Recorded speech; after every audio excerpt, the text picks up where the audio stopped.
Bonjour à tous et bienvenue sur cette première vidéo de l'année qui va être pour nous l'occasion de vous souhaiter une bonne année 2020 et de vous transmettre nos meilleurs vœux pour cette nouvelle année en espérant que cette année vous apportera autant de satisfaction au niveau professionnel que personnel.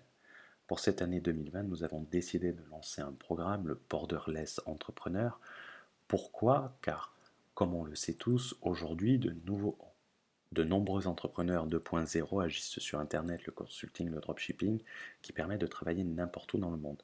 Fort de ce constat, il est nécessaire de connaître de nombreuses notions que nous avons décidé de regrouper au sein de ce programme suite à une demande toujours plus forte. Aujourd'hui, en plus, Internet a permis d'avoir accès à l'information, mais le problème c'est qu'on a accès à trop d'informations et quelquefois on se retrouve face à des informations qui sont contradictoires, qui sont erronées ou qui sont out of date, qui sont périmées. Également, nous nous sommes rendus compte au cours de consultations individuelles ou dans des mails ou sur notre Discord que beaucoup de gens s'interrogent sur certains points et qui n'arrivent pas à trouver les réponses aisément sur Internet.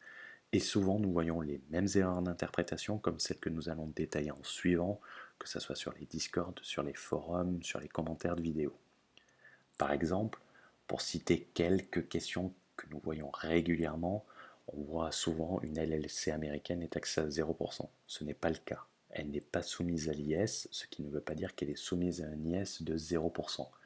On voit également très régulièrement des gens qui ont des limited à Hong Kong, qui vivent en France ou ailleurs, qui ne payent pas d'impôts en France tant qu'ils ne se versent pas de revenus depuis cette société. C'est-à-dire qu'en en fait, l'ensemble des revenus sont laissés sur le compte de la société.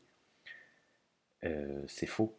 Il y a une déclaration à faire, il y a des impôts à payer qui ne sont pas les impôts sur le revenu et on explique comment cela fonctionne. On voit également le cas de personnes qui veulent s'expatrier à Malte, qui pensent avoir qu'une LLC couplée au statut de non domicilié, qui ne paieront pas d'impôt si ce n'est la taxe de 5 000 euros, la taxe forfaitaire, à Malte. Avec une LLC, c'est faux également. On voit très régulièrement dans les commentaires que les États-Unis n'ayant pas signé le CRS, le fait d'avoir sa société là-bas, on est totalement à l'abri. C'est faux et ça le devient de plus en plus. On voit également une société américaine vendant des produits de formation vidéo en Europe ne sera pas soumise à la TVA car pas de TVA aux USA. C'est faux également. Dans ce programme, nous allons, en plus de voir les notions principales comme la résidence fiscale, la taxation et les différentes structures, on verra sous forme d'études de cas euh, la situation. C'est-à-dire qu'on prendra le cas d'une personne et on l'étudiera. Par exemple, on va prendre plusieurs exemples sur ce slide. Monsieur W a créé une SASU en France et s'est ensuite expatrié en Estonie sans changer son compte au sein d'Amazon et opère toujours depuis sa SASU en France. Est-il toujours résident en France, sa SASU étant sa principale société, lui rapportant tous ses revenus? Est-ce qu'il a en France le centre de ses intérêts économiques et que le fait d'avoir ce centre des intérêts économiques en France déclenche-t-il sa résidence fiscale française même s'il réside en Estonie? Monsieur X a créé une société à Hong Kong dans l'activité du dropshipping. Sa société est imposée à Hong Kong à l'impôt sur les sociétés. Il ne se verse aucun salaire, aucun dividende. Quelle déclaration devra-t-il souscrire en France et sera-t-il imposé ou non? Monsieur Y a créé une société dans le Delaware ayant comme activité la vente d'infoproduits. Il ne se verse aucun revenu depuis cette société. Quelle est sa situation fiscale? Monsieur Z s'est expatrié au Costa Rica en septembre 2019. Il vit au Costa Rica depuis cette date et aucun lien avec la France. Pas de famille, pas de centre d'intérêt. Il tire l'ensemble de ses revenus depuis une LLC américaine. Comment sera-t-il taxé pour l'année 2019? Techniquement, il va vous être très difficile de répondre à l'ensemble de ces questions. Techniquement, après avoir suivi le programme Borderless Entrepreneur, vous pouvez répondre à ces questions en moins de 30 secondes. Également, ce programme il va vous permettre de créer vous-même votre LLC aux États-Unis directement et facilement pour moins de 300 US$ pour la version la plus économique, ou de passer par un intermédiaire qui s'occupera de vous créer la société avec le compte bancaire. Il vous permettra de vous enregistrer vous-même à la TVA en Europe pour les services électroniques, principalement l'infoprenariat, service qui est censé être étendu aux livraisons de biens en 2021. Donc le dropshipping sera également concerné par ces déclarations qui passent par par une plateforme européenne qui s'appelle le MOS, qui signifie Mini One Shop Stop, et qui permet de déclarer dans tous les pays en étant inscrit dans un seul pays. Ce programme vous permettra de créer vous-même une SARL en Estonie, qui sont dénommés les OU, de créer une société à Hong Kong rapidement au meilleur rapport qualité-prix avec les services bancaires et une société totalement opérationnelle. Il doit vous permettre en outre de connaître vos obligations, c'est-à-dire comment déclarer les revenus d'une LLC, comment déclarer les revenus d'une Limited à Hong Kong ou d'une OU si vous ne résidez pas dans le pays d'implantation de votre société. C'est-à-dire que par exemple vous êtes français, vous avez une OU en Estonie, comment vous déclarez les revenus que vous percevez de cette OU en France et quelles sont vos obligations fiscales. Ça doit également vous permettre de comprendre dans certains cas comment seront taxés vos dividendes lors d'un versement, surtout l'élimination, la double imposition et le droit d'imposer dans les États. Généralement, lors d'un versement de dividendes, vous avez une retenue à la source dans l'État.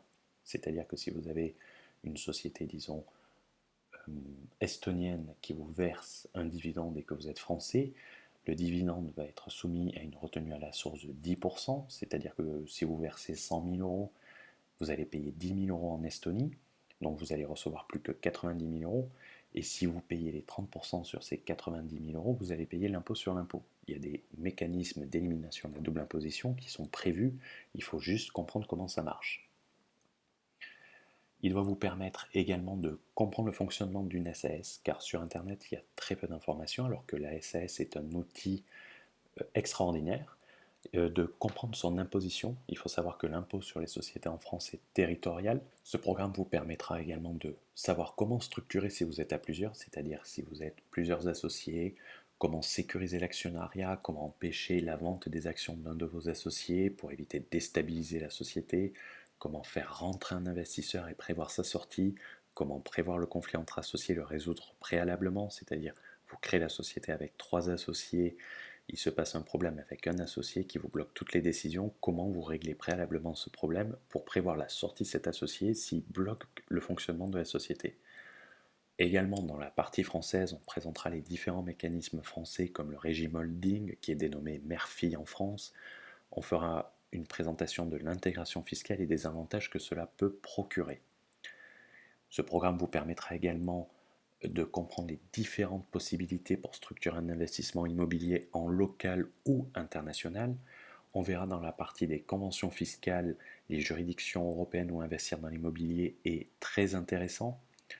On regardera également comment sécuriser le prêt bancaire lors d'une acquisition à l'étranger. Il faut savoir que si vous avez une banque en France, que vous voulez acheter un bien en Belgique, il va vous être très dur de financer car la banque ne pourra pas prendre une hypothèque. Cependant, il y a des solutions et des mécanismes qui peuvent rendre plus facile l'acquisition immobilière à l'étranger. Et on verra bien évidemment bien d'autres choses. Pour recevoir la plaquette du programme, il suffit de vous enregistrer dans le lien qui est en description. Ceux qui sont inscrits pourront bénéficier d'une remise qu'on appellera les Early Adopters au lancement du programme. Nous vous invitons également à rejoindre notre Discord, le lien est dans la description. Même système, vous rentrez votre mail et vous recevrez un mail avec les codes d'accès pour rejoindre notre Discord et ceci est totalement gratuit. Également, c'est intéressant de le préciser, sur notre Discord, nous avons ouvert une section spécifique aux borderless entrepreneurs qui permettent aux membres du Discord de faire des rajouts, c'est-à-dire dire par exemple on ne trouve pas d'informations sur la SAS, c'est un message d'un des membres qui a dit on aimerait bien avoir un module sur la SAS parce que personne parle de la SAS.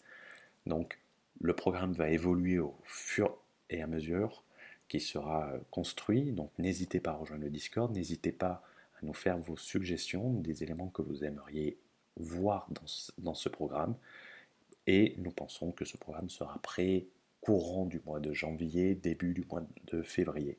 On espère que ce programme pourra répondre à de nombreuses questions que vous vous posez, et on espère surtout qu'il vous plaira et qu'il sera une réelle valeur ajoutée. On vous remercie et on vous souhaite une bonne journée. Ciao ciao.